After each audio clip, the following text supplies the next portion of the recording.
ప్రజలకు దాహార్తిని తీర్చే మిషన్ భగీరథ కార్మికులకు కనీస వేతనం చెల్లించాలని కోరుతూ సిఐటియు కాంగ్రెస్ నాయకులు డిమాండ్ చేశారు.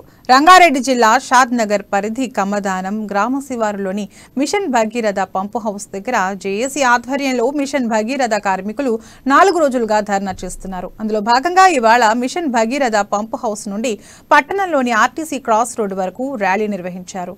మిషన్ భగీరథలో పనిచేస్తున్న కార్మికులను ప్రభుత్వం గాలికి వదిలేయడం చాలా బాధాకరమని వారు ఆవేదన వ్యక్తం చేశారు.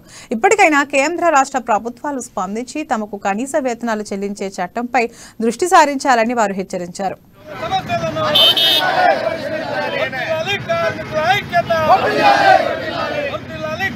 మన రాష్ట్ర ప్రభుత్వ పరిస్థితి ఏది ఉందంటే తెలంగాణ రాకముందు మన తెలంగాణ మనకు రావాలి, మన రాష్ట్రాన్ని మనం పాలించుకోవాలనే ఉద్దేశంతో అందరి సహకారంతో తెలంగాణ వచ్చిన తర్వాత ప్రతి ఒక్కరు కూడా బానిస బతుకులు బతకాలనే ఉద్దేశంతో ఈ రోజు బానిస చేసే కార్యక్రమం చేస్తున్నారు. కాబట్టి ఇలాంటి కార్యక్రమాలకు స్వస్తి పలికి కార్మికుల నిజమైన వాళ్లకు చట్టబద్ధమైన ఏవైతే రావాలో వాళ్లకు అవి అన్ని కల్పించాలని చెప్పి రాష్ట్ర ప్రభుత్వాన్ని గాని మెగా కన్స్ట్రక్షన్ వాళ్ళు ఎవరైతే ఆంధ్ర వాళ్ళు ఇక్కడ వాళ్ళు కాంట్రాక్ట్ తీసుకొని పనిచేస్తున్నారో ఆంధ్ర వాళ్ళు ఇప్పటికి కూడా పెత్తనం చెలాయించే విధంగా ఈ కార్మికుల మీద